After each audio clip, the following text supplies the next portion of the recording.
Arizona is a geological time machine, a 113,990 square mile landscape of ancient desert, towering ponderosa pine forests, and canyon systems so deep they expose 2 billion years of the Earth's history in a single cliff face. The ground beneath it shifts between extremes that would break most states, scorching basin floors, mile-high plateaus, and volcanic fields still fresh enough to look like they cooled last week.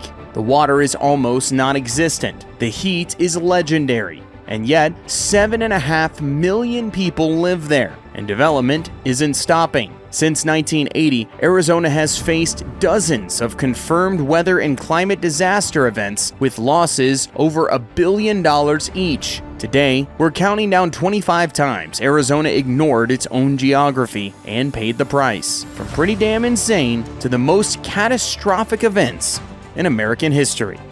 Let's get into it.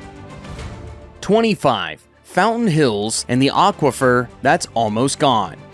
This one is a slow-motion disaster that most residents don't even know is happening. Fountain Hills sits northeast of Scottsdale in the Sonoran Desert, a master-planned community built in the early 1970s around a fountain that was, at the time of its construction, the tallest in the world. The developer, McCulloch Properties, sold lots by the thousands to buyers dazzled by the spectacle. What those buyers weren't told clearly enough was that the entire community sits above an aquifer that is being drawn down faster than rainfall can ever replenish it in a desert that gets 8 inches of rain per year. The Salt River project delivers some surface water, but the dependence on groundwater mining, pulling ancient water out of the ground that took thousands of years to accumulate, is structural. It's baked into the city's existence. When the aquifer drops far enough, Fountain Hills will face a water supply crisis with no geographical solution. The fountain still shoots 560 feet into the dry desert air 3 times a day. The irony is almost too on the nose. 24. The Yarnell Hill Fire and the Granite Mountain Hotshots. On June 30th, 2013, Arizona's geography turned deadly in a way that shocked the entire country. A lightning-sparked wildfire in the Weaver Mountains near the small town of Yarnell exploded when winds shifted suddenly and violently. A meteorological event called an outflow boundary, generated by a nearby thunderstorm that never produced rain. The fire made a run that covered miles in minutes. The Granite Mountain Hotshots, an elite crew of 20 wildland firefighters based out of Prescott, were caught in the open when the fire changed directions. 19 of them died. It remains the deadliest wildfire event for firefighters in the United States since 1933. The instant regret here wasn't negligence. These were professionals making experienced decisions in dynamic terrain. The regret is broader and quieter. Yarnell sits in exactly the kind of interface between dry desert scrub, granite chaparral, and dramatic topography that makes fire behavior unpredictable and lethal. Development in these landscapes keeps expanding, the fuels keep accumulating, and the fires keep finding the gaps that humans left. 23. Phoenix Sky Harbor and the dust storm shutdown. In July 2011, a haboob, a massive wall of dust generated by collapsing thunderstorm outflow, rolled across the Phoenix metro area, stretching 100 miles wide and reaching 5,000 feet into the air. It was one of the largest dust storms ever recorded in the American Southwest, and it shut down Sky Harbor International Airport, one of the 10 busiest airports in the country, for hours. Thousands of flights were canceled or diverted. Visibility dropped to near zero across Maricopa County. The damage to property ran into the tens of millions. Here is the geographical reality that Phoenix has been building around without fully reckoning with. The city sits in a desert basin surrounded by dry, disturbed soil, agricultural fields, and construction zones that are constantly churning up particulate matter. The conditions that produce haboobs, intense summer heat, monsoon convection, and abundant loose sediment are permanent features of the landscape. Phoenix has grown into a metropolitan area of 5 million people in a dust storm factory. The storms are not anomalies, they are the climate. 22. Kingman and the Route 66 flash flood trap. The stretch of old Route 66 running through Mojave County in northwestern Arizona passes through a landscape that looks benign and dry for most of the year. It isn't. The arroyos and wash systems that cross the highway are engineered by geology to funnel enormous volumes of water off the surrounding mountain ranges in a matter of minutes when monsoon storms hit. In August 1997, a flash flood tore through the Kingman area with almost no warning, sweeping vehicles off roads and killing several people. This wasn't an isolated event. Flash flooding kills more people in Arizona than any other weather phenomenon. More than heat, more than lightning, more than wind.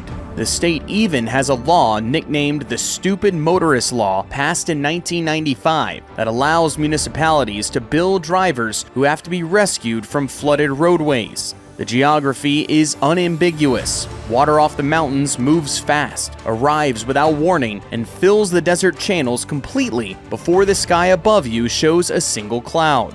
Arizonans have been ignoring this since the first roads were built. People are still dying for it. 21. The Verde River Valley flooding of 1993.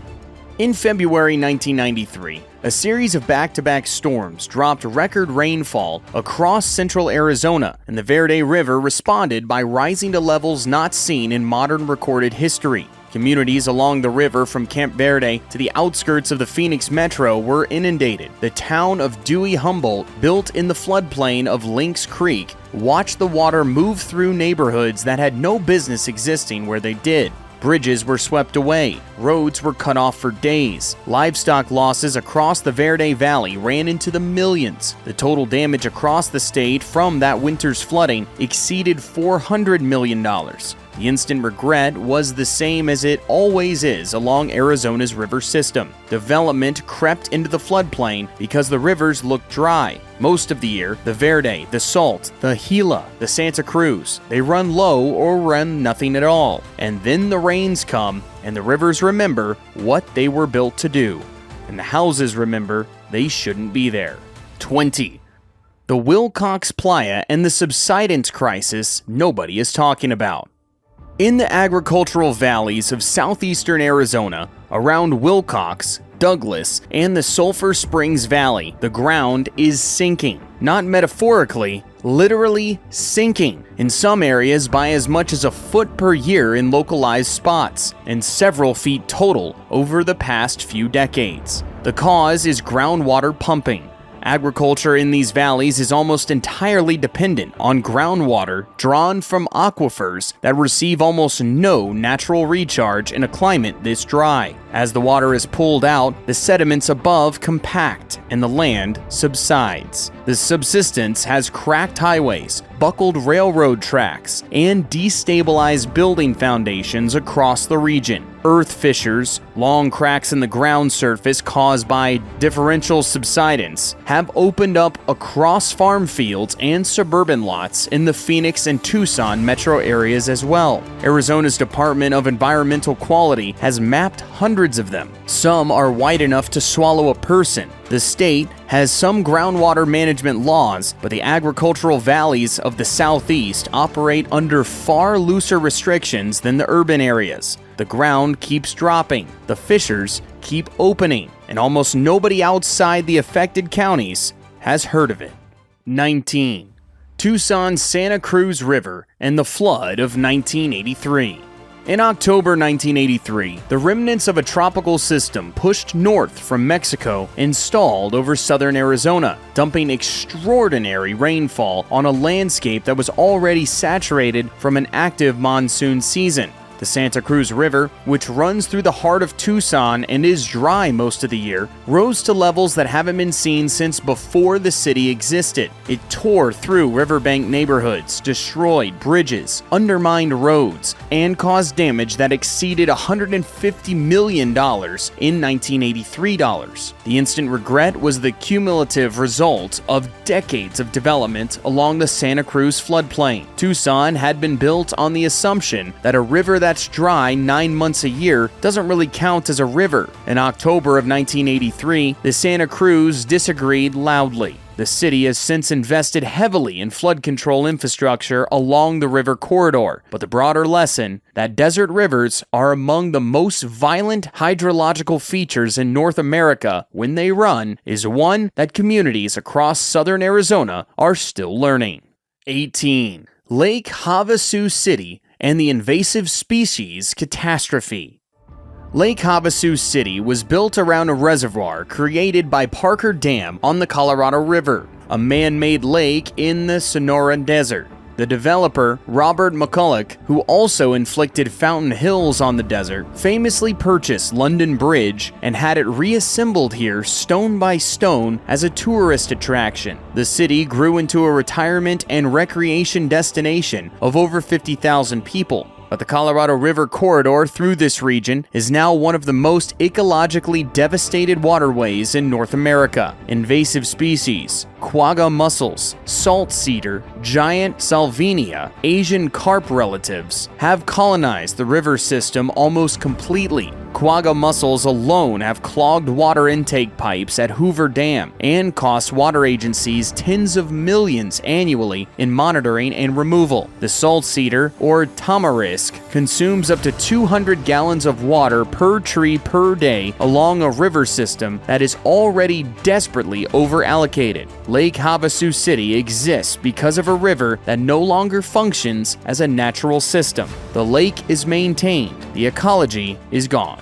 17. The Scottsdale water crisis and the CAP gamble. Scottsdale is one of the wealthiest cities in the American Southwest, a place of luxury resorts, championship golf courses, and real estate that commands a premium few other desert cities can match. It is also sitting on top of a water supply arrangement so precarious that state water officials openly describe it as the central challenge of Arizona's next 50 years. The Central Arizona Project, a 336-mile canal that carries Colorado River water from the river to Phoenix and Tucson, is Scottsdale's primary water supply alongside much of the Phoenix metro. The CAP allocation is now being cut. The Colorado River is in crisis, over-allocated across 7 states by agreements based on measurements taken during the wettest period in centuries. And Arizona, as the junior water rights holder among the lower basin states, takes the first and deepest cuts. Scottsdale made national news in 2023 when it cut off water to Rio Verde Highlands, an unincorporated community of roughly 2,000 homes outside city limits that had been hauling water by truck. The wells in the area were failing. The city had no legal obligation to continue service. Residents who had paid hundreds of thousands of dollars for desert homes were suddenly hauling water. It was a preview. 16. The Safford Valley Gila River floods, a century of warnings. The Gila River in eastern Arizona is one of the most flood-prone waterways in the American West, a river that drains an enormous basin, including the mountains of eastern Arizona and western New Mexico, and can rise catastrophically when monsoon systems or cut-off low-pressure systems deliver sustained rainfall. The Safford Valley has been inundated repeatedly in 1905, 1916, 1983, 1993, and multiple times in between and since. Each time, development in the floodplain was damaged or destroyed. Each time, rebuilding happened in the same locations. The 1983 flood alone caused over $50 million in damage in the Safford area. The agricultural infrastructure of the valley, irrigation systems, farm roads, levees, has been repeatedly repaired and repeatedly damaged. The geographical reality is simple and unchanging. The Gila runs through a canyon system 15. That acts as a funnel for an enormous watershed. When that watershed gets enough rain, the river fills completely and overflows. This has been documented for over 150 years of American settlement and for centuries before that in the records left by the Hohokam and other indigenous peoples who understood the river's behavior well enough to live with it rather than in it. 15. Arizona's heat deaths and the myth of dry heat. In 2023, Maricopa County recorded 645 confirmed heat-related deaths, the highest number ever recorded in a single county in a single year in American history. The summer of 2023 brought 31 consecutive days above 110 degrees Fahrenheit to Phoenix. The concrete and asphalt of the urban heat island pushed overnight low temperatures so high that the human body couldn't recover between days, a phenomenon that kills more efficiently than the daytime peaks. Heat is Arizona's deadliest weather phenomenon. It kills more people than floods, fires, and dust storms combined every single year. And Phoenix keeps growing. The metro area has added over 1 million people in the past decade, most of them arriving from climates nothing like this one, buying homes and developments that maximize paved surface area and minimize shade, in a desert that is measurably getting hotter every decade. Maricopa County has more golf courses per capita than almost any region in the world. Each one is a green island in a heat amplifier. The dry heat is still heat, and at 115 degrees, it doesn't care how low the humidity is. 14. The Cave Creek Complex Fire and the Wildland Urban Interface. In June 2005, a complex of wildfires ignited north of Phoenix in the Tonto National Forest and burned nearly 300,000 acres, the largest fire in Arizona history at the time. The Cave Creek complex burned through terrain that had been building fuel load for decades due to fire suppression policies, drought, and the die-off of drought-stressed vegetation. Communities in the New River and Desert Hills areas north of Phoenix faced mandatory evacuations. The fire burned for weeks and cost over $7 million to suppress, not counting the indirect economic losses to communities across the region. The instant regret here is the wildland urban interface, the zone where suburban development meets undeveloped desert and mountain terrain. In Arizona, this interface is enormous and expanding constantly. Developments push north of Phoenix, east of Tucson, around Prescott, into the White Mountains, into terrain that has burned repeatedly over geological time and will burn repeatedly again. Every house built in the interface is a bet that the fire won't come this year.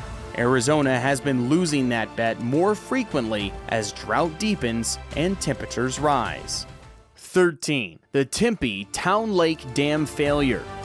On July 20th, 2010, an inflatable rubber dam holding back Tempe Town Lake, an artificial lake created in a dry section of the Salt River in the middle of the Phoenix metro, failed catastrophically. The dam, one of the largest inflatable rubber dams in the world, deflated in minutes, draining 900 million gallons of water down the Salt River Channel in a matter of hours. The lake simply disappeared. Boats were stranded on mudflats. Kayaks were left sitting on the exposed river bottom. The failure caused tens of millions of dollars in damage and took over a year to repair. Tempe Town Lake is itself an act of geographic defiance, a permanent body of water maintained in a river that runs dry for most of the year in one of the driest metropolitan areas in the world. The Salt River through Phoenix was channelized in concrete in the mid-20th century, stripping out all of its riparian habitat. Tempe Town Lake represents an attempt to put back a version of what was destroyed artificially using inflatable rubber dams in the bottom of a concrete channel. It is an engineering achievement and a geographical absurdity simultaneously. And in July 2010, the geography reminded everyone which one it was. 12. The Hopi and Navajo Water War. The aquifer both nations are draining. Beneath the Colorado Plateau in northeastern Arizona, the Navajo Aquifer, also called the Inn Aquifer, is the primary water source for the Hopi tribe and has historically been heavily used by Peabody Energy's Black Mesa coal mining operation. For decades, Peabody pumped millions of gallons of this ancient groundwater annually to slurry coal through a pipeline to a power plant in Nevada. The Hopi and Navajo communities who depended on the same aquifer for drinking water watched their springs dry up, Their wells drop, their livestock die. The Black Mesa mine finally closed in 2005, reducing the pumping, but the aquifer had already been drawn down significantly, and springs that had flowed for centuries were gone. This is a story that sits at the intersection of industrial extraction, indigenous water rights, and desert geography, and it is one of the ugliest chapters in Arizona's relationship with its own landscape. The water that was pumped out of that aquifer is gone. The coal plant it powered was shut down in 2019. The springs have not come back. 11. The 2020 and 2021 drought. The Colorado River in free fall. In August 2021, the federal government declared the first ever shortage on the Colorado River, triggering mandatory water cuts for Arizona, Nevada, and Mexico. It was the formal acknowledgement of what scientists had been saying for decades. The river is being used as though it produces far more water than it does, and the deficit has been accumulating in Lake Mead and Lake Powell, the two giant reservoirs that store the Colorado's flow. By July 2022, Lake Mead had dropped to 27% of capacity, the lowest level since the reservoir was filled in the 1930s. The white bathtub ring of mineral deposits on the canyon walls above the waterline became one of the most photographed symbols of Western water crisis in American history. Arizona's cities, its agriculture, its golf courses, its swimming pools, all of it runs on a river that is in structural deficit. The Colorado River Compact of 1922 allocated the river based on flow measurements taken during one of the wettest periods in the past 1,200 years. The signatories divided up more water than the river has ever reliably produced, and Arizona built a civilization on its share. 10. Phoenix's urban heat island, the city that made its own climate. Phoenix didn't just move into a hot desert, it made the desert hotter. The urban heat island effect in the Phoenix metropolitan area is one of the most studied and most extreme in the world. Since 1950, average nighttime low temperatures in central Phoenix have risen by approximately 10 degrees Fahrenheit. Not because of regional warming alone, but because the city replaced desert soil and vegetation with concrete, asphalt, rooftops, and pavements that absorb heat during the day and release it slowly through the night. Phoenix's nights are now so warm that the natural cooling cycle that allows desert organisms and human bodies to recover from daytime heat is severely compressed. The trees that shade Midwestern cities don't grow easily in the Sonoran Desert without irrigation. The evaporating cooling that makes coastal cities livable doesn't work in a desert with low humidity, except from lawns and pools that consume enormous quantities of a resource the city is already running out of. Phoenix has 5 million people. It is building more. It has constructed one of the largest urban heat amplifiers on the planet on top of a desert that was already one of the hottest places in North America. 9. The Rieto River and Tucson's flood control gamble. The Rieto River runs through the northern edge of Tucson, dry for most of the year, running fast and high during the monsoon and in wet winters. For decades, development crept up to its banks, and the city invested hundreds of millions of dollars in a regional flood control system of levees, bank stabilization, and a recreational trail along the river corridor. It is genuinely a beautiful amenity. It is also a bet that the flood control infrastructure will hold when the Rieto runs at its worst. In 1983 and again in 1993, the Rieto and its tributaries, the Canada del Oro, the Pantano, and the Tanque Verde, demonstrated exactly what they're capable of. The trail along the bank has been damaged repeatedly by flood events. Bank erosion has undercut stabilization work that cost millions. The river gives back what it wants to give back, and the park takes what it can keep. The question hanging over Tucson's relationship with the Rieto is the same one hanging over every desert city built next to a dry river. What happens when a storm larger than the designed storm arrives? In Arizona's geography, that isn't a hypothetical, it's a schedule. 8. The Jerome landslide, a whole town that kept sliding. Jerome, Arizona clings to the side of Cleopatra Hill in the Black Hills of Yavapai County, a former copper mining boomtown built on a steep slope of loose mine tailings, fractured volcanic rock, and soil that was riddled with mine tunnels, shafts, and stopes blasted out over a century of industrial extraction. The town has been sliding downhill since mining operations began shaking the ground with explosives in the 19th century. The most famous example is the Jerome Jail, a concrete building that slid 225 feet downhill over the course of several decades and now sits in a different location than where it was built. The United Verde Hospital slid off its foundation and was demolished. Entire streets shifted, buildings cracked, separated, and had to be abandoned. Jerome's population peaked at 15,000 during the mining boom and fell to 50 permanent residents by the 1950s after the mines closed, partly because so much of it was literally falling apart. Today, it has around 450 residents and is a tourist destination. The geology that made it famous as a mining town is the same geology that spent a century trying to reclaim it. The ground under Jerome was never stable, it was just briefly profitable. 7. The Dust Bowl refugee camps and the irrigation mirage.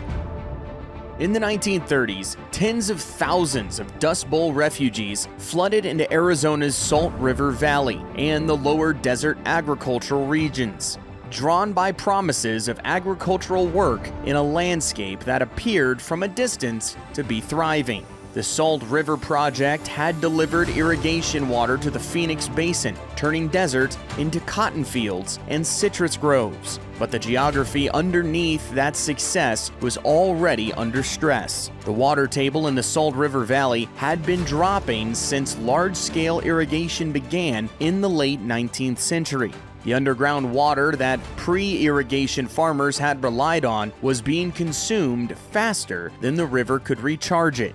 The refugees who arrived found brutal labor conditions, crowded camps, and a landscape that required enormous artificial inputs just to function as farmland. The Okies and Arkies who came to Arizona's fields didn't find California's Central Valley. They found a desert where the green was maintained by engineering and debt. Many of the agricultural communities they worked in are unrecognizable today, absorbed into suburbs or simply abandoned as the water tables dropped too far to pump economically.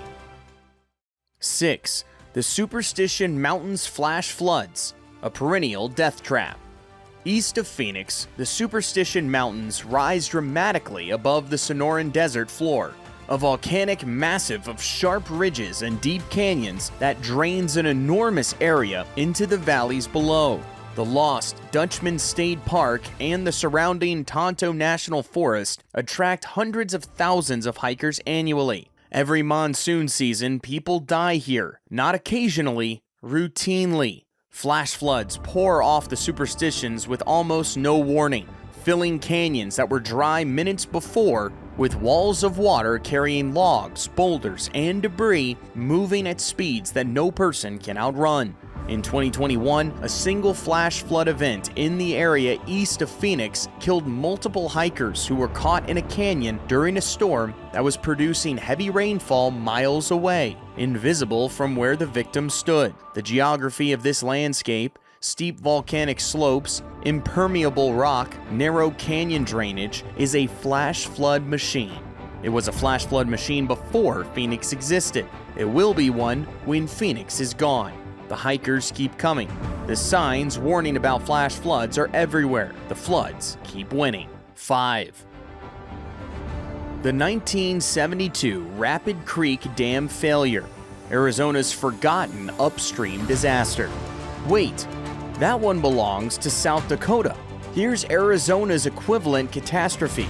The failure of the Walnut Grove Dam on the Hassayampi River in February of 1890 is one of the deadliest dam failures in American history and one of the most forgotten. The Walnut Grove Dam was a rock-fill structure built in Yavapai County to supply water to gold mining operations. On the night of February 22, 1890, after heavy rainfall, the dam failed catastrophically, releasing a wall of water down the Hassayampi River Valley. The flood killed an estimated 50 to 150 people. Records were poor, and many of the victims were itinerant miners whose names were never documented. The mining camp of Wickenburg, miles downstream, was struck in the middle of the night. The Hassayampi River, whose name in the Yavapai language translates roughly to water that flows upside down, meaning it runs underground for much of its length, demonstrated that night what it becomes when fed by an entire reservoir at once. The dam was never rebuilt.